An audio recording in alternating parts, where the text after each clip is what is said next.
Assalamualaikum warahmatullahi wabarakatuh. Perkenalkan, nama saya Rahayu dengan NIM SF20147 dari kelas 6B. Di sini saya akan melakukan uji SPSS untuk memenuhi tugas statistika farmasi. Judul penelitiannya saya ambil adalah uji daya hambat ekstrak kulit lidah buaya terhadap bakteri E. coli yang diambil dari skripsi Dian Anissa Rahim pada tahun 2019. Pada rumusan masalahnya yaitu, apakah terdapat perbedaan daya hambat ekstrak kulit lidah buaya terhadap bakteri E. coli? Untuk hipotesis penelitian, di sini ada dua, yaitu H0 dan H1. H0, tidak ada perbedaan daya hambat ekstrak kulit lidah buaya terhadap bakteri E. coli. H1, terdapat perbedaan daya hambat ekstrak kulit lidah buaya terhadap bakteri E. coli. Jadi yang pertama saya lakukan adalah uji normalitas dan uji homogenitas terlebih dahulu. Kemudian dilanjutkan ke uji parametrik atau uji non-parametrik. Syarat dapat melakukan uji parametrik adalah datanya berdistribusi secara normal dan homogen. Apabila datanya tidak normal atau tidak homogen, maka dilanjutkan ke uji non-parametrik. Langsung saja kita analisis menggunakan SPSS-nya. Untuk data-data yang akan kita masukkan ke dalam SPSS adalah tabel berikut. Ini merupakan tampilan dari SPSS. Kita klik dulu ke variable view, lalu kita masukkan datanya ke sini, data yang dari tabel tadi. Yang pertama kita tulis pengulangan, klik enter. Desimalnya kita biarkan tetap 2, karena pada data terdapat 2 angka di belakang koma. Untuk value-nya,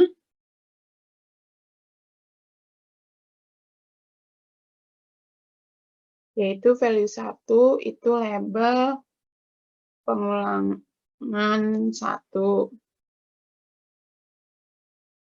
Pengulangan 1. Klik add, terus value 2, label pengulangan 2. Klik add, value 3, label pengulangan 3. 3, klik add, value 4, label pengulangan 4.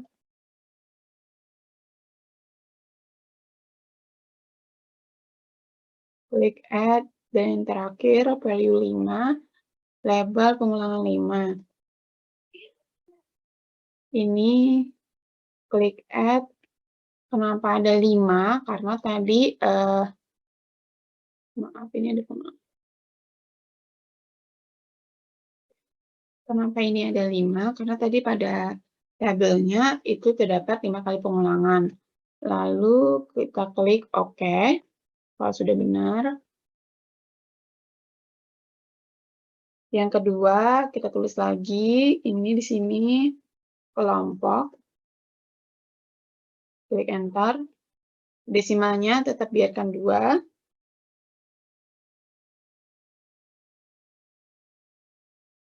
Lalu pada value 1 itu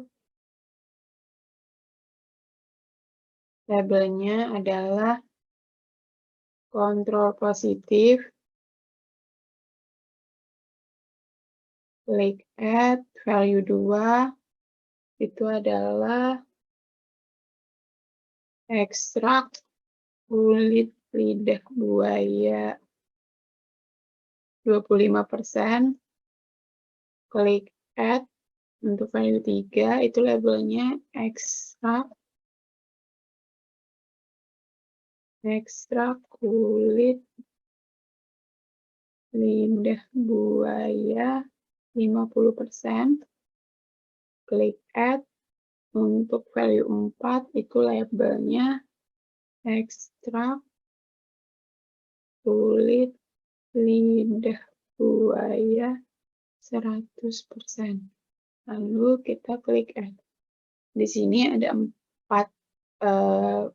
value karena tadi pada tabel ada 4 kali kelompok, ada 4 kelompok. Lalu kita klik OK. Terakhir kita tulis lagi di sini diameter. Meter, kita klik Enter. Di sini desimalnya tetap 2 ya, karena itu tadi ada 2 angka di belakang koma. Karena di sini sudah semua kita masukkan datanya, langsung saja kita masuk ke data view. Di data view sudah muncul 3 kolom, yaitu pengulangan, kelompok, dan diameter. Pada pengulangan, karena tadi ada 5 kali pengulangan, maka akan ditulis 1, 1, 1, 1, terus 2, 2, 2, 2, 3, 3, 3, 3, 4, 4, 4, 4, 5, 5.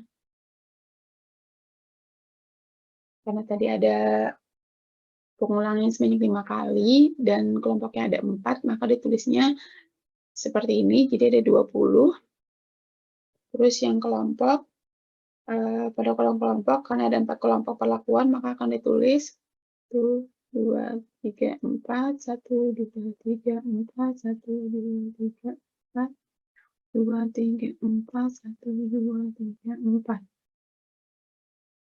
Adapun pada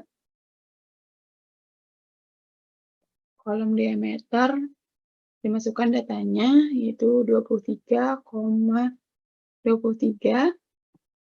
Yang kedua itu adalah 7,06, terus 10,28, terus 15,86, kemudian 24, 7,64, 9,56, 13,91, 25, 7, 8,86, 13,65, 24, 7,65, 9,53, 14,92,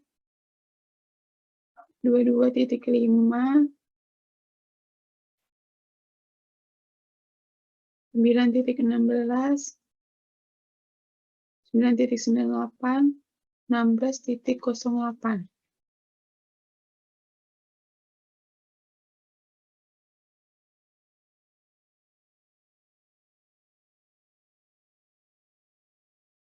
Semua datanya sudah kita masukkan ya. Terus langsung saja kita uji normalitasnya. Untuk melakukan uji normalitas, maka caranya itu klik Analyze, kemudian kita pilih yang deskriptif statistik, lalu kita klik Explore. Akan muncul seperti ini. Untuk yang kelompok, kita masukkan ke dalam factor list, sedangkan diameter kita masukkan ke dependent list.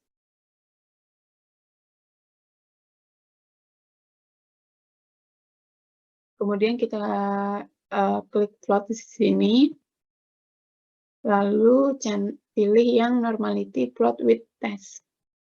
Dicentang, kemudian di continue, lalu OK. Jadi nanti akan muncul output seperti ini. Langsung saja kita ke bagian test of normality. Nah, akan ada tabel seperti ini. Di sini kan ada 2. Yang kita lihat adalah bagian yang Shapiro-Wilk. Karena data yang kita gunakan ini kan kurang dari 50. Tabel test of normality-nya, dia itu dikatakan normal apabila nilai sigma itu lebih dari 0,05 atau 5%. Berdasarkan hasil output SPSS pada tabel test of normality, diperoleh nilai signifikansi sebesar 0,758, 0,116, 0,817, dan 0,388. Karena nilai SIK sama dengan 0,758, 0,116, 0,817, dan 0,388 lebih dari 0,05, maka dapat disimpulkan data tersebut berdistribusi normal.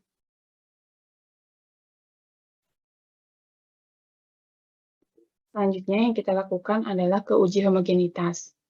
Pada data view yang sama, kita klik Analyze, lalu Compare Means, dan pilih One Way ANOVA. Akan muncul seperti ini. Untuk yang diameter, kita masukkan ke Dependent List, sedangkan kelompok ke faktor. Kemudian kita klik Option, lalu kita centang yang Descriptive dan Homogeneity of Variance Test. Lalu klik Continue dan klik OK. Akan muncul output seperti ini.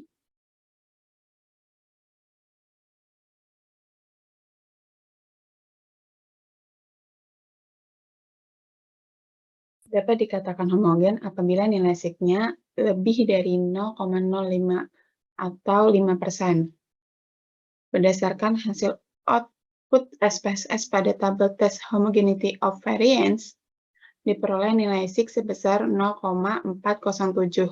Karena nilai SIK sama dengan 0,407 lebih dari 0,05, maka dapat disimpulkan bahwa variansi antar kelompok sama sehingga untuk asumsi homogenitasnya terpenuhi.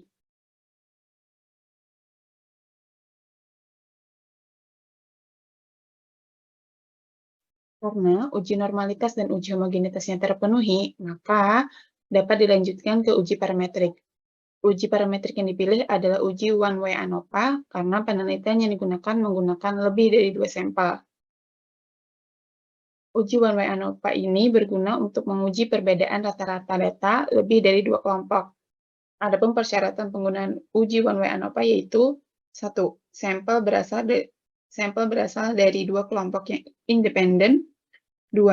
Variabel faktor bersifat non-metrik atau data kategorikal. Ketiga, data masing-masing kelompok berdistribusi normal. 4. Variansi antar kelompok harus homogen.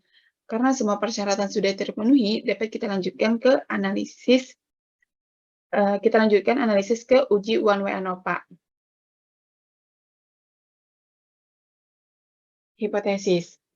Kita lihat pada output one way ANOVA-nya, 0, yaitu tidak ada perbedaan daya hambat ekstrak kulit lidah buaya terhadap bakteri E. coli.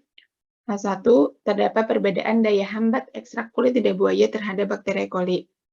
Jika nilai SIK lebih dari sama dengan 0,05, maka H0-nya akan diterima.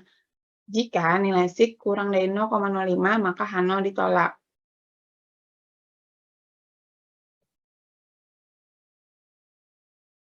Dari output SPSS one way ANOVA diketahui nilai SIK-nya sebesar 0,0001.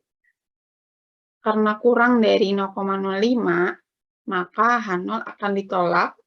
Jadi dapat disimpulkan bahwa terdapat perbedaan daya hambat ekstrak kulit lidah buaya terhadap bakteri E. coli.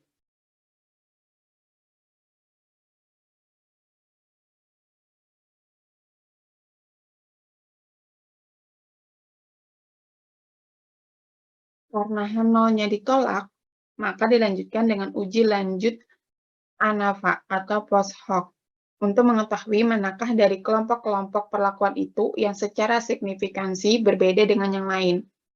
Uji lanjut ANAVA yang bisa digunakan misalnya uji SIFE. Cara menggunakan uji SIFE, kita kembali lagi ke SPSS. Pada data view, kita klik Analyze, klik Compare Means, terus One Way ANOVA. Sama seperti tadi, diameter kita letakkan di Dependent List, sedangkan kelompok di faktor.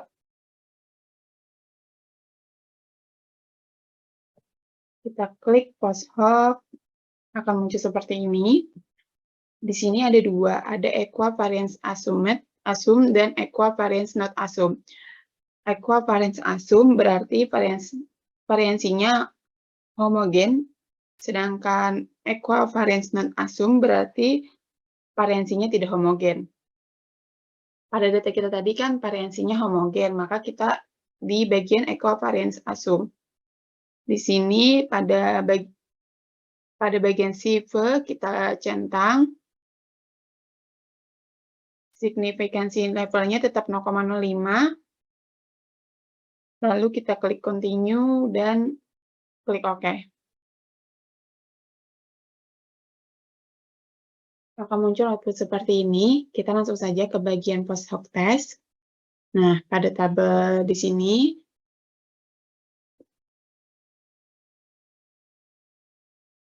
kita akan membaca bagian signifikansinya.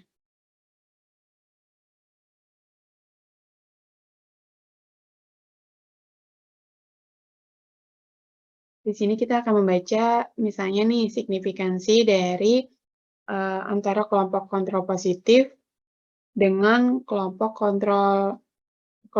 ekstrak kulit lidah buaya 25%. Ternyata nilai mean difference-nya sekian, nilai sig-nya sekian. Terus kita dapat melihat antara kelompok kontrol positif dengan kelompok ekstrak kulit lidah buaya 50%, di mana mean difference-nya sekian dan nilai sig-nya sekian. Dan seterusnya, sampai ke bawah sini ya. Ketika ingin mengambil kesimpulan, dapat dilihat dari nilai signifikansinya. Jika nilai signifikansinya lebih dari 0,05, maka tidak ada perbedaan. Dan jika nilai sig-nya kurang dari 0,05, maka ada perbedaan. Dapat dilihat juga pada bagian mean difference. Di sini sudah diberi tanda, di mana apabila ada tanda bintang, berarti ada perbedaan daya hambatnya. Misal pada ekstrak kulit lidah buaya 25%,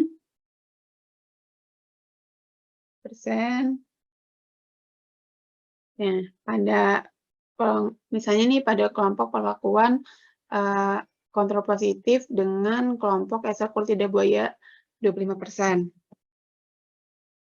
Pada mean difference-nya ini ada tanda bintang, berarti ada perbedaan daya hambat di sini ya, antara kelompok kontrol positifnya dengan ekstrak kulit lidah buaya 25%.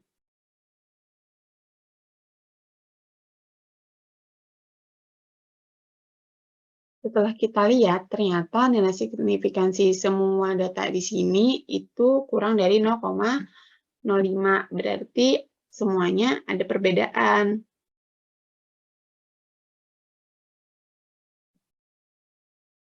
Jadi dapat kita tarik kesimpulan bahwa ada perbedaan daya hambat antara yang diberi perlakuan menggunakan kontrol positif, ekstrak kulit lidah buaya 25%, ekstrak kulit lidah buaya 50%, dan ekstrak kulit lidah buaya 100%. Yang kedua, daya hambat, nih kita lihat di sini ya, dari di atasnya. Nah, pada bagian deskriptif di sini dapat dicari kesimpulan kedua, yaitu daya hambat yang diberi kelompok perlakuan kontrol positif itu mempunyai mean difference paling tinggi dibandingkan mean difference yang lainnya. Itulah penjelasan yang dapat saya sampaikan. Terima kasih sudah menonton video saya. Semoga mudah dipahami dan bermanfaat bagi semuanya. Assalamualaikum warahmatullahi wabarakatuh.